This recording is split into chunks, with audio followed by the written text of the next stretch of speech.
दो जो कैरेक्टर्स हैं वो एक मर्द को बचा रहे, पाकीज़ा बचा रही है भाई को। पाकीज़ा उसको बचाने के चक्कर में अपना बहुत बड़ा नुकसान करेगी मुझे लगता है, क्योंकि फराज को ना पताना इस तरह से जो आया है मोड़, फराज अब चाहता है कि they should live like husband and wife. बहुत प्यारे सीन थे और उसका ये कहना कि भाई ये मुझे अपने मतलब जैसा वो नूरबरी से बात भी करती है। तो इस हफ्ते एपिसोड 23, 24 में जो दो मेन फीमेल कैरेक्टर्स, सारे बड़े कमाल हैं, लेकिन दो जो कैरेक्टर्स हैं वो एक मर्द को बचा रहे। पाकीज़ा बचा रही है भाई को, नादिया अफगान जो माँ है अपने बेटे को, एक ही मर्द को बचा रहे हैं। और उसके लिए नादिया अफगान तो डिनाइल में चली गई, फिर दोबारा इसका बेचारी का नहीं, नादिया अफगान बचा नहीं रही, बचा नहीं रही, बचाना चाहते हैं। उस वक्त देखा था तो ये तो मान ही नहीं रही थी पहले, इससे तो जाके बताया, इससे तो बताया, बता, लेकिन फिर भी दोनों के लिए एक ही आदमी एक ही मर्द की वजह से परेशान है, बचाना चाहते हैं। ये कि हो क्या गया, वो ये कि जी मेरा भाई है तो इट्स ओके बस। और पाकीज़ा उसको बचाने के चक्कर में अपना बहुत बड़ा नुकसान करेगी मुझे लगता है, क्योंकि फराज को ना पताना और इस तरह से जो आया है मोड़ के जहाँ फराज अब चाहता है कि they should live like husband and wife. बहुत प्यारे सीन थे और उसका ये कहना कि भाई ये मुझे अपने मतलब जैसा वो नूरबरी से बात भी करती है। तो वो अब उनके स्टेज आई है लाइफ में, लेकिन इसने तो शर्त रख दी।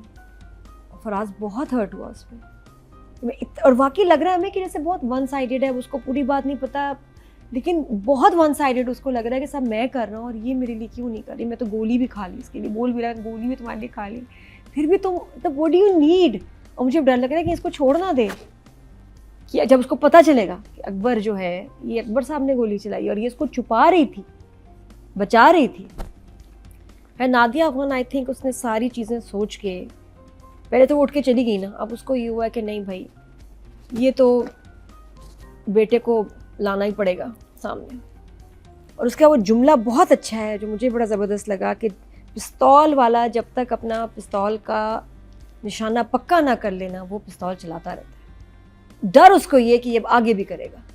और ड्रामे में बड़ा अच्छा मैसेज दिया है कि honour killing is not okay, जो भी रीज़न हो कुछ भी हो। और उसमें बड़ा ज़रूरी है कि माँ बाप जो है ना बेटे को लेके जाएं इसको और इसको हवाले करें पुलिस स्टेशन में, जी इसने बहन को, हमारी बेटी को मारा, बेटी को भी तो मारा ना।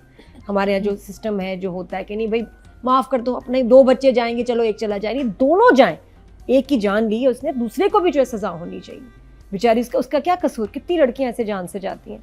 तो मुझे मैसेज बड़ा अच्छा लगा कि कभी ऐसा हो सोचे भी तो माँ बाप को जो है ना सज़ा देनी चाहिए ऐसे बेटे को।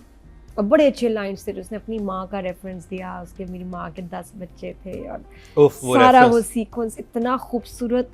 और वो बीगुल सही कह रही थी कि सबसे कॉम्प्लेक्स कैरेक्टर इस ड्रामे का मुश्किल है ही माँ का बहुत। और इस एपिसोड में बाप भी रो पड़ा, हाय धाड़े मार मार के वो जहाँ उसका ब्रेक डाउन हुआ है ना जुमलों पे। मैं इसके 2 दफ़ा ड्रामे देखती हूँ, 2 से 3 दफ़ा की फर्स्ट टाइम तो आई जस्ट एंजॉय। राइटिंग वाइटिंग सोचना वो नहीं मुझे काम चाहिए, पूरा ड्रामा एंजॉय करके देख के सेकंड टाइम देखती हूँ। थर्ड टाइम इसलिए देखती हूँ कि याद आ जाए दोबारा से ना, संडे को फिर एक सारे चलते हैं, फिल्म चलती है एक। अच्छा जी, सब डरे हुए हैं घर में क्योंकि उनको पहले तो पता था एनिमी यासीन है। अब मसला ये कि अब जो जुर्म हुआ है, जुर्म ही हुआ है, वो हुआ है घर में लाडले से, अकबर भाई से। और अकबर भी शुरू में शोएं मार रहा है बड़ा, पहले मतलब बड़े कॉन्फिडेंस से बोल रहा है नहीं इसको गोली लग जानी चाहिए थी, सुकून होता आज वो दफन हो जाती। अब लेकिन थोड़ी देर बाद कुछ जब टाइम गुजरा अब इसको डर लग रहा है। और डर कैसे दिखाया है कि माँ के लिए कंसर्न है उसको। शायद ये खौफ है कि जाके इसको पता तो नहीं चल गया, ये मेरी रिपोर्ट तो नहीं लिखवाने गई है। उसको है कि माँ आंखों से ओझल हुई है। और वो उससे पहले कितना बन रहा था अकबर, उससे में ये सबको सुना रहे एकदम, कहाँ गई थी, कहाँ जाए, मुझे बता के जाया कर, कहाँ चली गई थी। एकदम एक छोटा बेबी हो गया अपनी मामा का। और उसको कोई मतलब इस तरह से माफ़ नहीं करेगी फिर इंस्पाइट, वो ठीक है उसके साथ सही है, लेकिन रिपोर्ट वो फिर भी लिखवा के आई। उसको कहीं रिग्रेट नहीं है कि ये मैंने क्या किया अपने लाडले की, मैं लाडले के ऊपर जो है ना। नादिया, बड़ा इंटरेस्टिंग डिस्कशन था जो कि नूर हसन के साथ था नादिया अफगान का। जो बात कर रहे होते हैं वो कहते हैं कि ये दिल पे बोझ था। ये पता है जब इंसान रोता है तो दिल पे, वो बड़ी इंटरेस्टिंग वो डिबेट है कि जिस वक्त आपने कोई चीज़ होल्ड की भी होती है जो कि आपको पता चलता है कि एथिकली ठीक नहीं है या नहीं है, आपको निकाल देना चाहिए, चाहे वो आपके बच्चों के बारे में हो, और ताकि वो बोझ आपके, और उसके बाद एक इत्मीनान था हाँ, और ये सनम भी कहती है कि तुम्हारी माँ के चेहरे पे इत्मीनान था जब वो इत्मीनान उसको था। बताती है इसीलिए क्योंकि अब वो उसका कॉन्फ्लिक्ट खत्म हो गया, उसको समझ आ गई कि नहीं, सजा बुरा बुरा है और बुरे को बुरा कहो और उसकी सजा होनी चाहिए। तो वो क्लियर है उसमें कि ठीक है हमारे घर भी सायरन बजेंगे और वो आएंगे उसको ले जाने। कितना अच्छा, मुझे नहीं पता था ये बताएगी असलम साहब को, लेकिन जिस तरह बताया है ना उसने, और जो फूट फूट के वो रोया है, नूर की वहाँ परफॉर्मेंस थी कमाल। एंड नादिया अफन तो खैर पता नहीं कौन सी यूनिवर्स से आई है, इतना कमाल उसने काम किया है। This character is just beautiful. तो एक जो बात हम कर रहे हैं ना, ये विंदा जी भी कह रही हैं समन और जुबैर की, जो मुझे लग रहा है कि समन को सीधा सीधा इसको बिठा के कहना चाहिए कि बेटा बात ये है, आपके फादर ने इसका इतना पैसा खाया है, सेटलमेंट करो। केस से पहले तो सेटलमेंट की बात करें ना, क्या पता वो दे भी दे कि नहीं भाई इतना, मियाँ बीवी तो है ना, कोलीग्स तो नहीं है, मियाँ बीवी है। जो एबनॉर्मल लग रहा है वो ये कि वो उसको डायरेक्ट लेके जा रही है कोर्ट और ये कह दी दफा 420, हाँ, ये आपका पॉइंट है, दफा ये तुम पे लगेगी, ऐसे उसको सजा देना चाह रही है। ये कौन होती है सजा देने वाली? इसको कहना चाहिए भाई जानू ये होना है, बाद में वे भी बैठ के आप इसको इतने करोड़ दे दो, इसकी जो इसकी वैल्यू है ना, जो इसके साथ छीना है इसको, आपके पास होगा, आपको क्या करना है? बिल्कुल सही कह रही हो।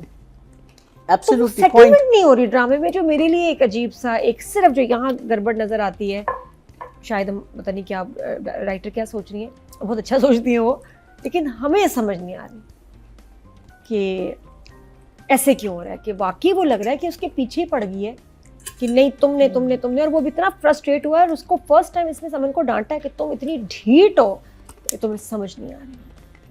और फिर वाकई समन तुम्हें क्यों नहीं समझ आ रही। बाकी मम्मी जी का सीन विद नूर भरी बड़े मज़े का चलता है, लव देयर ट्रैक, कपड़े दिखा रही है, वो देख रही है, ट्राई भी कर रही है साथ साथ, और फिर अब उसने अपनी ख्वाहिश जाहिर कर दी कि आप मुझे अपनी बेटी बनवाएं।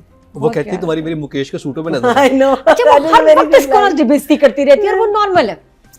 मैं कितने मजे से उसको माँ की तरह उसको अलाउ करती हूँ, उसको बुरा नहीं लगता कि देखिए ऐसी है, ऐसे सोच रही है, कम बखत ये है वो है, इसको सब पता चला कि बहुत ये है वो चुड़ैल, कभी कुछ कहती है, दैट्स और फिर लव। एंड में कहती है कि चल ले ले तू मुकेश, यानी कहती है एक मैंने जोड़ा बना तू लिया ले तुझे, ले। दो जोड़े तू और भी जब ले ले। बार बार वो अपनी मौत का या अपने जाने का कह रही, मुझे डर लग रहा है मम्मी जी को कुछ हो ना जाए, I hope not, you know, but she is a little unwell है तो सही। एक दो ड्रामों में कुछ अभी एपिसोड्स में गड़बड़ तो ये, और फिर जो उसने सर रखा है ना उस पर के चल कपड़े ले ले, प्यार वो बहुत करते हैं। I think first time after parents नूर भरी को प्यार मिला है किसी से, और वो जब उसने कहा ना कि तुम्हारी मैं चली जाऊंगी जैसे तुम्हारी माँ चली गई थी, बहुत बहुत खौफनाक कैरेक्टर्स थे। फिर उसका नूर भरी का वो भी बड़े मजे का, मुझे वैसे हंसी आई इस जुमले पे, जब मम्मी कह रही ना ये कैसा इंसाफ है, कोर्ट केस है, उसको तो उसकी जमानत तो वापस हुई नहीं। नूर भरी कहती है हमारे तो गाँव में दोनों बंदे जो फायर करके फैसला कर लेते हैं। माँ ने कहा हाँ ये होता है इंसाफ। फायर करके बहुत ड्यूल, बहुत सब उसने बोला ना, फायर मार कर इंसाफ कर देता, बहुत प्यारा ऐसे फ्लो में नूर भरी बोल रही है नम्रा, जैसे पता नहीं यही ज़बान है इसकी, तो बहुत खूबसूरत। मसला सिर्फ एक तो ये इधर आ रहा है राइटिंग में, जुबैर एंड समन। काशिफ साहब से मेरी जो है ना ये बस विनती है, एक माइक आपका काम नहीं कर रहा इस दफ़ा भी, जहाँ जो आपने पाकीज़ा को दिया हुआ है, audio is it's not clear. मैं इसलिए, और अब मैं हमेशा कहूंगी और नंबर काटूंगी, वजह ये ताकि नेक्स्ट प्रोजेक्ट में शायद वो थोड़े कॉन्शियस हो जाए। और ऐसा नहीं है कि हमारे पाकिस्तानी ड्रामों में साउंड का मसला है, हर ड्रामों में, मैं जितने ड्रामे और देख के आई हूँ, एटलीस्ट इन ड्रामों में नहीं था जो मैं देख के आई हूँ, कुछ में होगा, इट इज़ अवॉइडेबल। और जितना आपकी बड़ी प्रोडक्शन है उसमें one mic not working properly, and in most of the projects होता है ऐसे, ये नहीं होना चाहिए। साउंड पे तो आप काशिफ निसार साहब, क्योंकि आपसे एक्सपेक्टेशंस इतनी ज़्यादा है और आपका काम नेक्स्ट लेवल है, तो इसकी वजह से हाँ यार वो एक माइक होता है, नूर भरी क्लियर आ रही है, फिर पाकीज़ा क्या समझ आएगी।